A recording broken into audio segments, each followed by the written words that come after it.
Hello and welcome to the night of St. Thomas. This is the sixth night of Lot from 20th to 21st of December. And the meaning of this particular oracle night is end and beginning.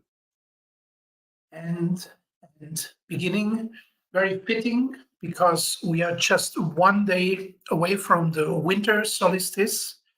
And the figure here is St. Thomas the Doubtful, who overcame his doubts and traveled for Jesus further and farther than anyone else. Welcome to this session as part of the series on the 6 nights of Lot in preparation of the 12 essential holy nights. Here is Aditya Novotny. The 6 nights of Lot, they have to do with fate, they have to do with oracles, they have to do with looking behind the curtain, looking what's in store for us, what's our lot. And they happen in the period that is called the silent time or the Advent time in Christianity, in the period between November 24th and December 21st. Now, let us look into the historical figure of St. Thomas the Doubtful. He has been portrayed with the book because of his learnedness, his scholarship, and with the finger pointing upwards. Now, that's a very important symbol. Now, here you see the finger covered with blood. That's the blood of Jesus, because Thomas was doubting that Jesus had been resurrected. But that's not the only meaning. The actual meaning of the index finger is that you are a smart ass, that you know better than others, that you are doubting, like, what you saying? Come on. And that is here definitely the case. He was a very intelligent and learned character. He looked actually quite like Jesus.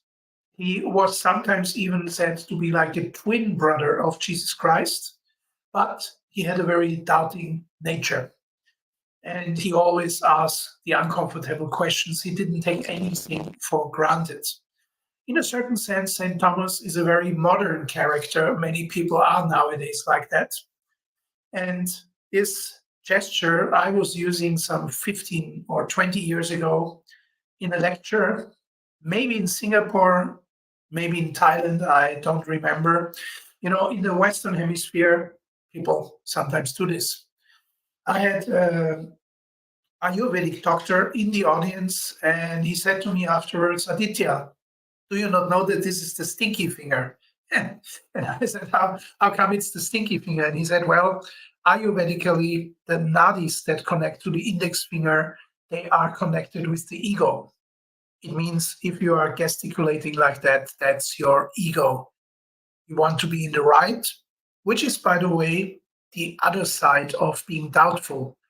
Why are people pressing their righteousness and their being in the right upon others? Because they are themselves still doubtful. And if I can convince others, if I can override the objections of others, if I can make everyone believe it is so, then I can finally make myself believe it is so, and I can overcome my doubts. So you see, that's negative psychology. That's the psychology of lack that we find here. But what is interesting about the character of St. Thomas, the big turnaround that he achieved, which is the reason why he stands for the beginning of something new, and before that beginning, the end of something old. Fittingly, of course, towards winter solstice, and he was the most doubtful who had traveled farther for Jesus than anyone else, than any other apostle or missionary for that matter, especially given the time that St. Thomas was living in. So let's look a little bit deeper into this historical figure who was one of the apostles that was very close to Jesus, also very close to the heart of Jesus. He was very often in close proximity to Jesus, as you see here from the painting of Leonardo da Vinci's Last Supper. Guess who St. Thomas is? Yes, exactly. He doesn't look a lot like Jesus in this painting of Da Vinci. The other guy on the right side looks maybe even more like Jesus. However, the upward index finger gives St. Thomas away. It seems like even at the occasion of the Last Supper, he was arguing with Jesus, and we are going to look into that because it's quite interesting. So the Apostle Thomas died around 72 after Christ, AD, according to tradition in Mylapore, Madras. That's quite in the south of India, today's Chennai. Now you know why I said he traveled farther than anyone else. He was a fisherman and was one of the 12 apostles. Actually, Jesus came along and said, "Follow me." He did his usual recruitment talk, and he was very successful. By the way, as you see, there were a band of fishermen. Jesus was a fisher. St. Andrew was a fisher. Simon Peter was a fisher. And here we find also Thomas, who was actually named Judas Thomas, was a fisherman. The name Thomas is derived from the Aramaic word tan, which means mated or twin. Also in the Greek language, you have that meaning of his name, twin. In Syriac tradition, he appears as Judas Thomas, and Thomas is understood there as an epithet. So his actual name, like the name of Judas, was also Judas, which makes him now twin already twice. First, he looked very similar to Jesus. Secondly, he had the same name, like his namesake, Judas. Twin, not one. Doubt, being of two thoughts, not of one thought. Let's take a note of this. Thomas was outwardly very similar to Jesus, very scholarly and known for his doubts, and he showed this at the Last Supper. Jesus, after announcing his imminent death, said that he was going to prepare a place for the disciples in heaven. So, by the way, here are the fingers, the index fingers in heaven. That's the second meaning of that gesture. So that they too could be there. And wherever I go, you know the way there. Now, at this point, Thomas intervenes, and it could be actually this scene that Leonardo da Vinci has painted here. Like he says, like, what's the way there? Jesus, I don't understand. Where are you going? What shall be our way there? We don't know. And he says, Lord, we don't know where you are going. How then can we know the way? His question prompted Jesus to utter one of his famous I am sentences. I am is a very important structure because it basically means I am the creative power of God. I am that I am. And basically, in that I am is already the whole creative and authoritative quality of being God's Son. So he says, I am the way and the truth and the life. I am the way and the truth and the life. However, that didn't convince Judas. Judas, yes, but Judas Thomas, not Judas Iscariot, the other Judas. So, after the crucifixion, Jesus appeared on the first day of mourning to his disciples and apostles. Only one of them was not there. Guess who? St. Thomas was not there. Now, Later on, the other apostles met St. Thomas and they said, "Oh, the Lord had appeared to us. He's alive." And St. Thomas said, "No, it can't be. He was crucified. I saw him die there." Now, very interestingly, after 8 days after the crucifixion, the apostles have a meeting and St. Thomas is there with them. And at that time, Jesus appeared to the disciples and stood in their midst and said, "Peace be with you." Then he said, turning to Thomas, "Stretch out your finger. Here are my hands. Stretch out your hand and put it in my side. And do not disbelieve, but believe." We have that occasion here.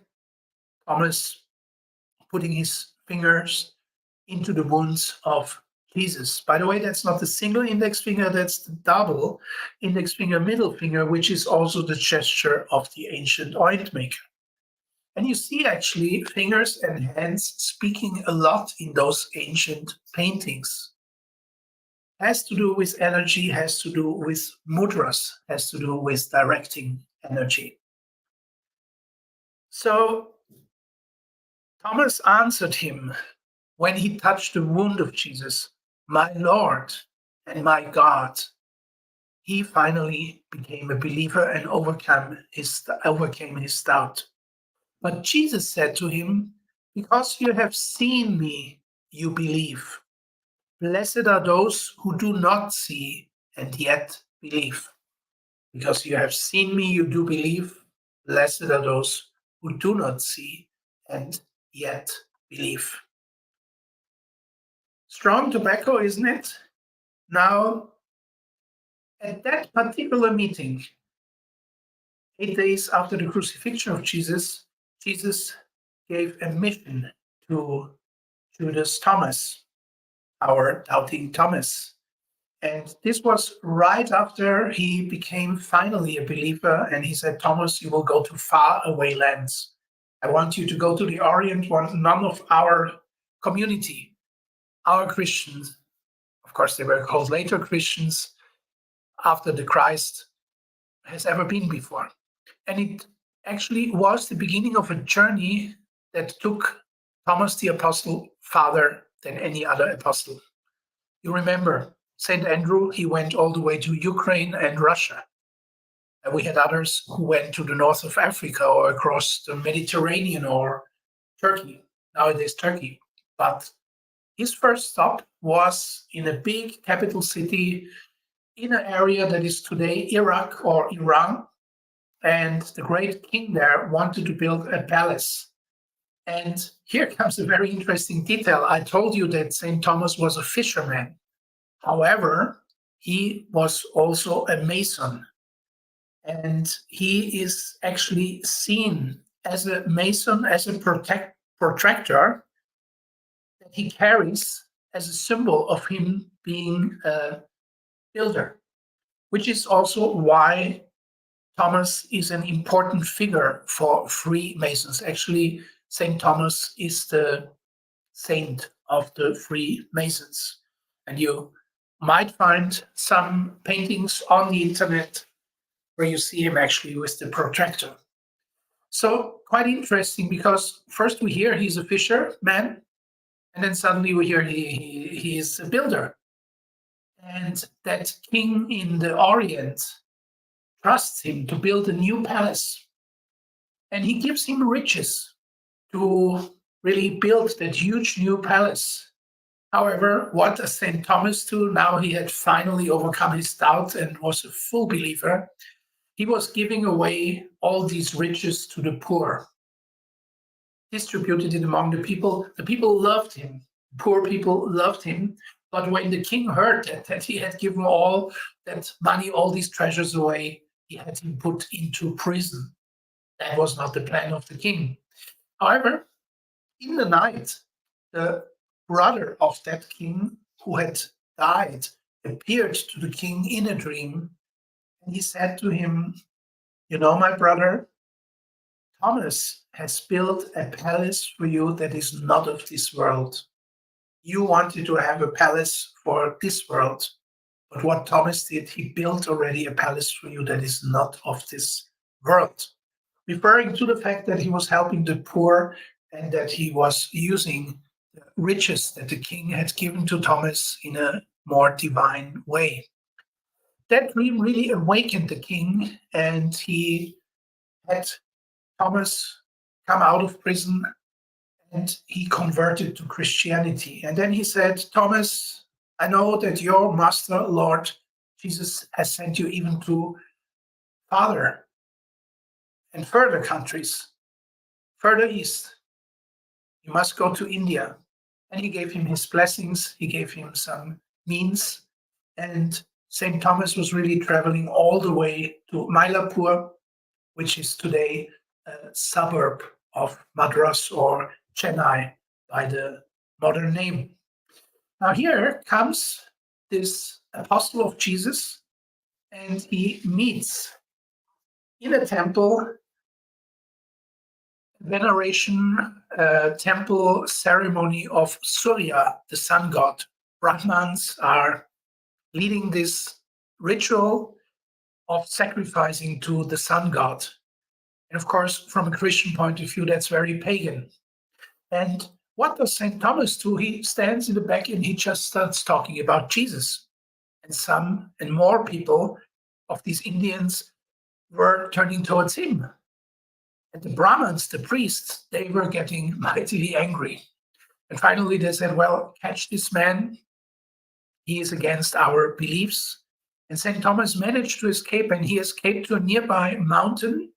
And close to the top of that mountain, by the way, you remember, top of the mountain, a cave just underneath. We know that from one of our female saints in the Knights of Lot.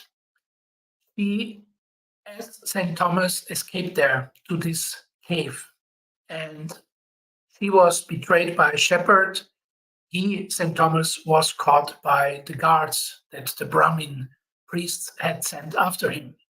And they pulled St. Thomas before the statue of Surya, the sun god, before the Brahmin priests. And they said, now look at the statue and venerate the statue of great Surya. However, St. Thomas didn't look up, he looked down to the ground. And after a while, the statue of Surya himself melted away like wax, like it was a figure of wax, until it was totally molten. At this time, the Brahmin priest really became angry, and one of these Brahmin took his spear and pierced St. Thomas, and that was his death. After his death, some interesting occurrences. Near the cave where St. Thomas had escaped, after centuries, there was found a plate of marble stone, and underneath that plate of marble stone were found the remains, the bones of St. Thomas, some 300, 400 years later, like a miracle. And still later, they were transported back to Europe. In the cave where St. Thomas had sought refuge, a fountain, a source of water had sprung. And this is a source of sweet water that still exists to this day, and it has healing powers. And whoever comes to that cave and drinks of that fountain is healed immediately. So this is like the last miracle in connection with St. Thomas, but he died there in India, far away from the Holy Land from whence he traveled. What do we learn from this? What is the meaning of all of this? Well, the meaning is he was doubtful. He was always questioning everything. As we know, when we are doubting something outside of ourselves, it's usually that we are doubting ourselves. It means if I'm doubtful, it is because I doubt myself first. If I doubt others, there's a reason why I doubt others, because I doubt myself. I don't expect much from myself, so I don't expect much from others. If I doubt God, if I doubt life, usually it starts with doubting myself. So Thomas really overcame this burden, overcame this challenge by becoming a believer, which is, by the way, the reason why I will show you today an application with the oil blend belief, because that's totally befitting St. Thomas. By the way, you see him here standing in these faraway lands on his journey, and basically he has the lance or the spear as a walking stick. And he has, of course, the book of his learnedness, and he's looking upwards. And the later interpretation of the finger pointing upwards is not anymore in doubt, not anymore in argumentation and being righteous, but now pointing up to God because of the higher unity that St. Thomas has achieved. This is why I will also show you application with the oil blend higher unity. So let's have a look. The symbols of St. Thomas are the book for his erudition, the upturned index finger with the two different meanings, one the doubting meaning, the argumentative meaning, and then the other one pointing up to God. Then the spear with which he was killed, and the protractor that I told you already before, because he was a builder, and so he became like the patron saint of the Freemasons. Now, what is interesting, like Saint Nicholas with the Krampus, remember, it's like a horned figure, dark, apart, like a demon, that is like the dark side of Saint Nicholas, who later was transformed into Santa Claus. But that's another story, and I told that on the fourth Holy Night for your information. So like St. Nicholas with Krampus, or Knecht Ruprecht, or Zwarte Piet, as his local names are, so also with St. Lucy from Syracuse, and the Bloody Luce as her dark opposite. And so also St. Thomas has a dark twin. Remember, he was a twin because he looked like Jesus. He was a twin because he was also named Judas. And here we have a dark companion. And really, in his case, we can call him a dark twin because he has even the same name, Thomas, with the hammer. In North Germany, das Dammerl mit dem Hammer in South Germany and Austria. Now, who is Tamar in North Germany, Dammerl in South Germany? Thor in Scandinavia. Thor with the hammer. Now, look at this. Look at the letters, T-H-O, Thor, T-H-O, Thomas. As I told you in previous Nights of Lot, these are 2,500-year-old traditions that the Celts had, that the Germanic people have, that Viking had. Some of these traditions also the Slavic peoples had. And later the Christian church came, Christianized everything. What did they do? If you think of the Christmas tree is not a Christian symbol. It's a pagan symbol, if you like to call it like this. It's a Germanic symbol. It's a Viking symbol, the tree of life, the Nordic fir. And what Christianity did, it overtook such symbols of special holy days or holy rituals and Christianized them by putting a Christian saint on top of it. So really what it was Thor with the hammer, and now who came? Thomas, the doubting Thomas, who became the believer. Now, what does Thor do with the hammer? He really smashes the hammer to the ground. Why does he do it? In a similar way, but in a much more rough way than St. Thomas was awakening people to Christianity, to the belief in the Lord.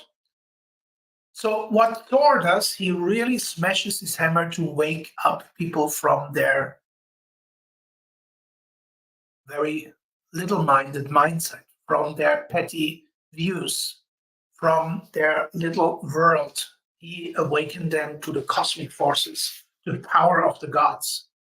That was one function of Thor with the Hammer, of Tamar mit dem Hammer, of the Stammer mit dem Hammer.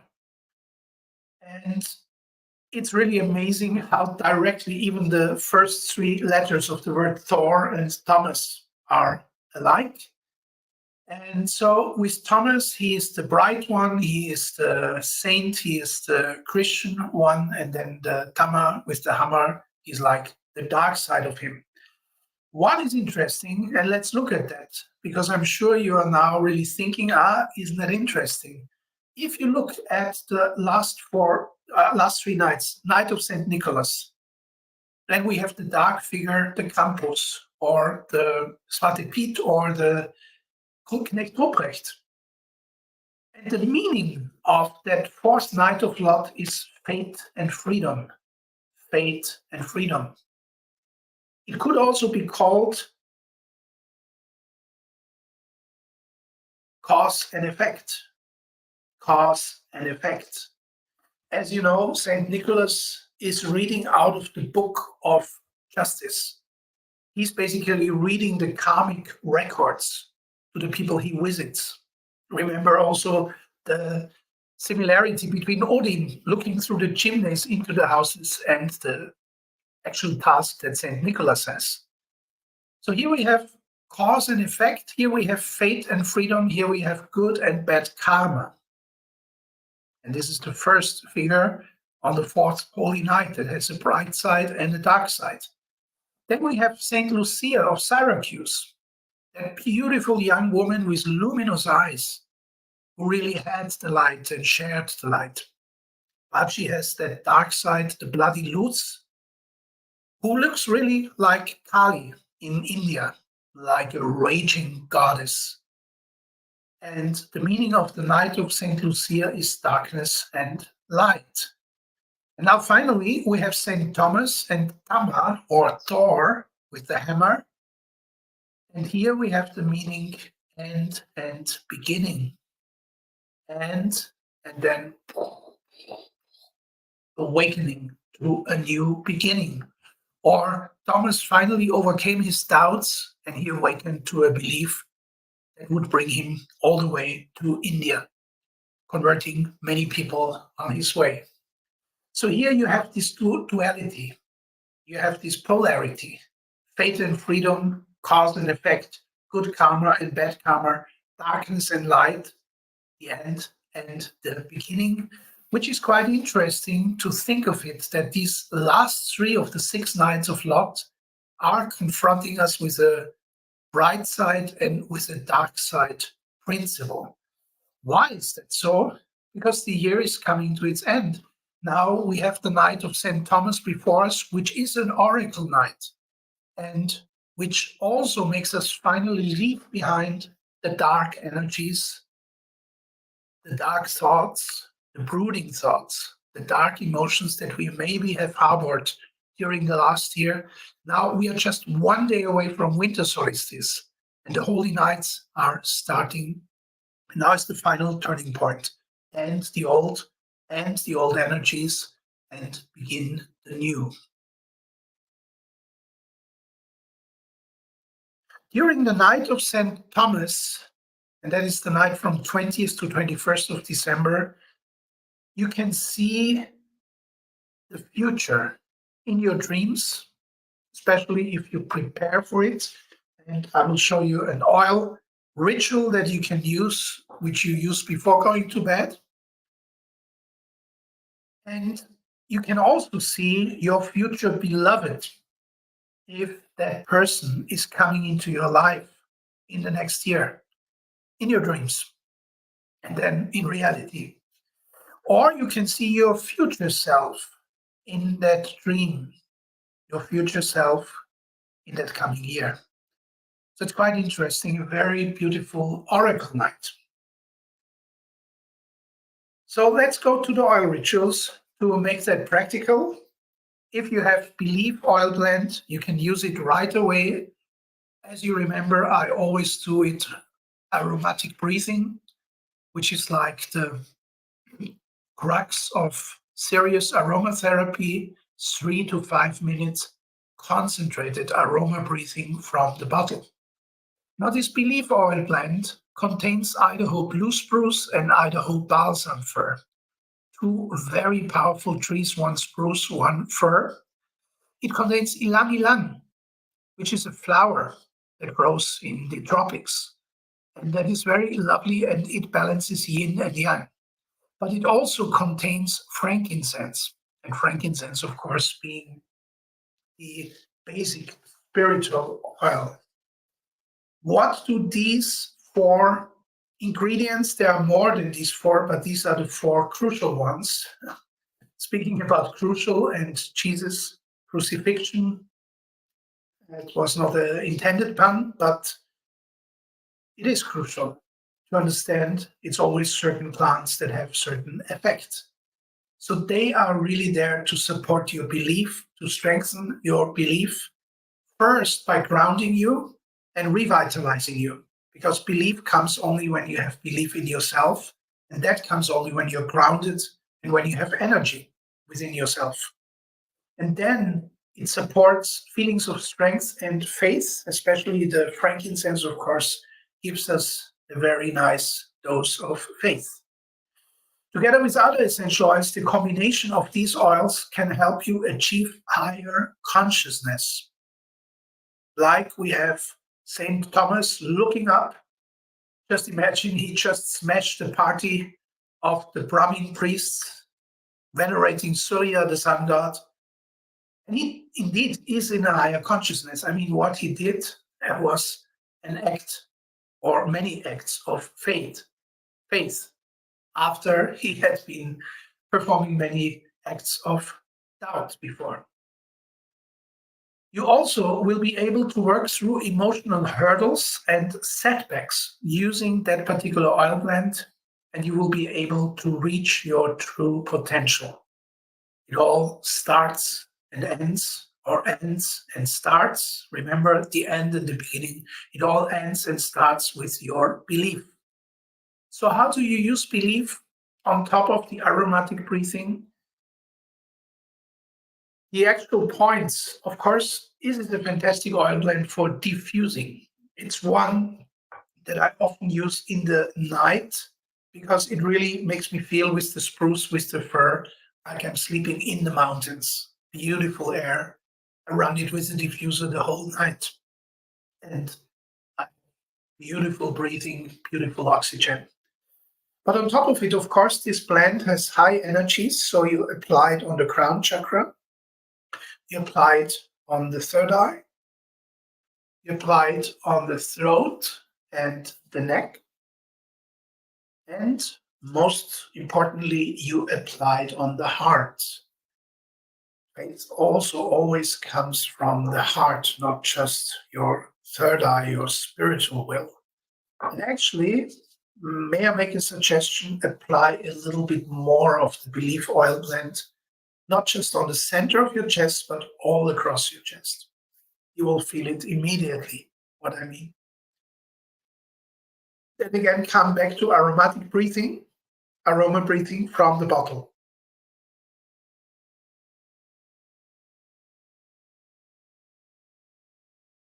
Now take 5 minutes, 10 minutes, and think about your beliefs, how much you believe in yourself, how much you believe in your life, your purpose, your mission, how much you believe in the people around you, how much you believe in purpose itself. Is there a purpose, a higher purpose? Think about how much you believe in life, how much you believe in the cosmic laws.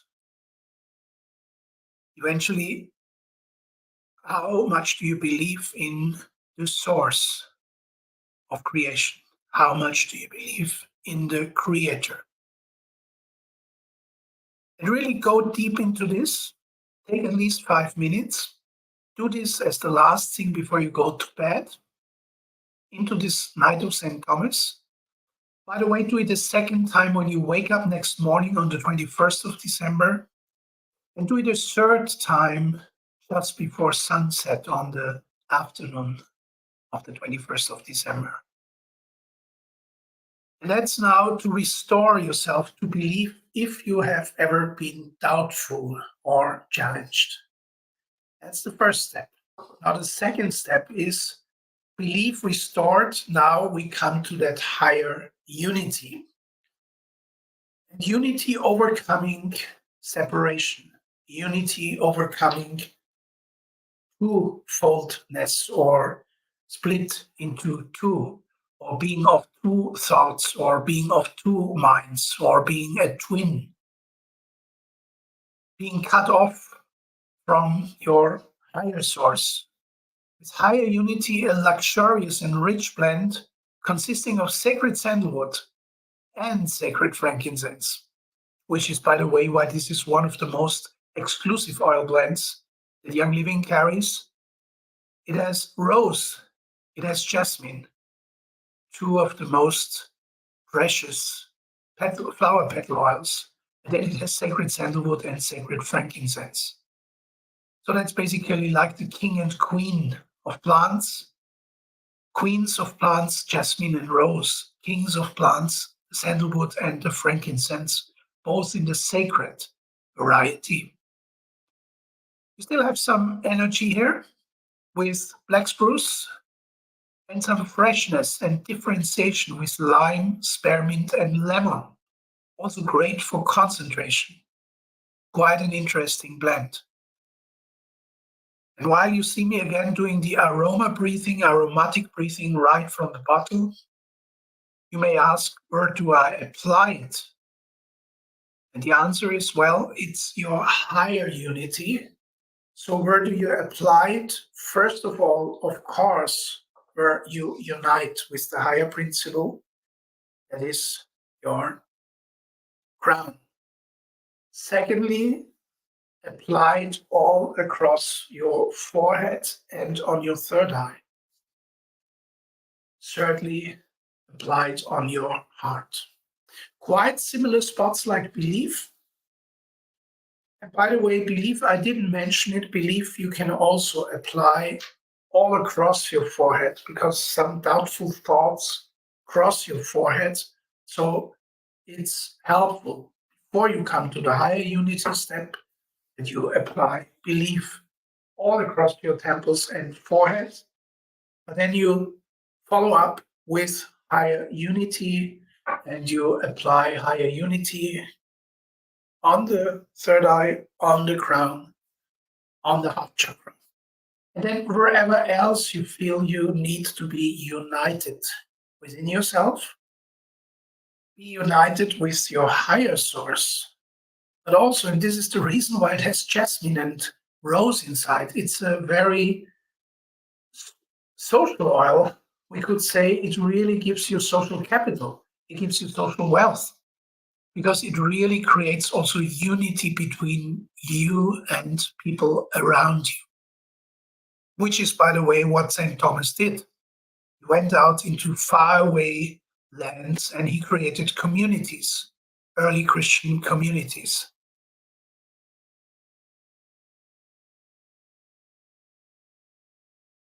Okay, for myself a little bit more again.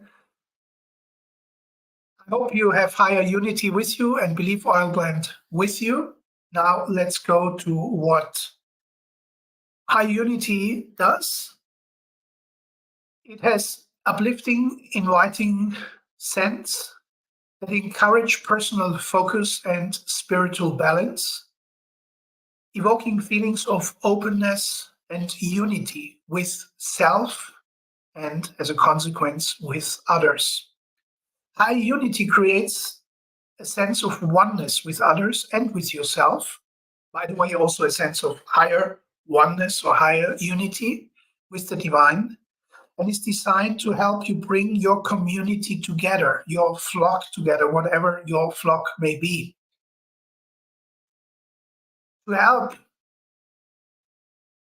balance and purpose in that group, in that community that you are in charge of, by inhaling the wonderful fragrance of higher unity oil blend. It is also an ideal partner for your spiritual practice and or for meditation to bring more peace into your daily life. As I said, this is not a cheap oil at all. It costs about 150 US dollars. Don't know the exact price because I paid in euros. It's 140 something, but this is really a very precious oil.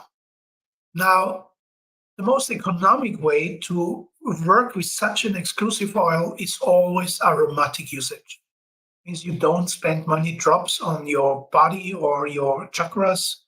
You just do the aromatic inhalation, and then you go for months and years with the same bottle, and then it's not expensive anymore. Then it's actually quite affordable, which is why you see me doing this a lot. It's also cost saving. But what is more important is really the impact, the effect on the body, on the mind, on the emotions, and even on your spirituality is very strong when you do aromatic inhalation. So again, these two after each other, first belief, then higher unity, before you go to bed on the 20th of December, when you wake up on the 21st of December, and then a third and last time before sunset of 21st of December. And then we are going already into a winter solstice. And by the way, tomorrow I will give at 2 p.m. UTC, I will give a live stream on the winter solstice meditation. Again, showing you the rituals that have been used in connection with the holy nights, for which the Nights of Lot are a preparation. From 21st of December, starting tomorrow, till 6th of January, we have the Essential Holy Nights. And the live stream I will give tomorrow, one I gave already today for preparation day 1. Another one I will give, by the way, on the 23rd of December, again at 2 p.m. UTC. That's the standard time I always give for the time zones at 2 p.m. UTC. Why is that? Well, we have participants in Southeast Asia, where it's already 10 p.m. at that time. And we have participants in the US, where it's just 9 a.m. at that time. And we have even participants in Hawaii and in Alaska. One lady, she always gets up at 5 a.m. to make the 2 p.m. UTC live stream. So this is what I'm going to give. From 21st of December till 6th of January, there's only one day where there's no live stream, and that's 22nd of December. We'll find out more about it in the live stream tomorrow. Plus, I'm giving the Essential Holy Nights here again from 7th of January 2024 till 20th of December 2024. That means I'm guiding those who wish to participate throughout the year, not just the 15 live streams of the Essential Holy Nights proper, but additionally the 12 live streams for the 12 months. You'll learn a lot of oil applications, oil rituals. Many aromatherapists will envy you for your oil knowledge once you have participated in the 12 Essential Holy Nights or in the 12 Essential Holy Nights plus the Essential Holy Nights year. And if you use that link, and I will post that link below the video after the live stream, you will be guided to a landing page that looks like this. And here you can select one of 3 packages, whatever suits you most. Just the 15 Essential Holy Nights live streams. You get a membership area with all videos, all audio stored there for you. Or plus the Essential Holy Nights here, another 12, so altogether 27 live streams, videos and audios in your membership area. Or even a third package, actually package number 1 is to get a 4-part yearly coaching from me in January, April, July, and October to really help you on a one-on-one basis through the year, to support you, to empower you, to encourage you, and to guide you with age-old principles. That's up for grabs, and let's come back. We are starting very soon. Indeed, today, this is the last Night of Lot. And we are just going into the first preparation day of the Holy Nights and winter solstice. So tomorrow, a live stream at 2 p.m. UTC. Then on the 23rd, live stream at 2 p.m. UTC, preparation day 2. And then every day till 5th of January, till Epiphany, because we always have it a little ahead of time because of the various time zones, so you can prepare. And then on 6th of January, we have already the first live stream for January for the Essential Holy Nights year. Let me look into your comments. Do we have any comments? Okay. Excited for the Holy Nights. Thank you for this wonderful gift. Thank you so much. If there are any questions, please just write them down. I know we are really gifted and really blessed by even having that knowledge and even having these possibilities. I'm going into the Holy Nights. Let me see, 2018, 19, 20, 21, 22, 23. Yeah, this is my 6th year doing them, and I can highly recommend it. Many things will change for you. You're really creating and designing and manifesting your new year like never before. So enjoy that 6th night of Lot. Do the 2 oil applications that I showed you with belief and with higher unity. Watch out for your dreams. They show you something of your future self or your future beloved, or in general, what next year will hold for you. And then you are in pole position for tomorrow for winter solstice. Looking forward to see you tomorrow, and have a blessed night.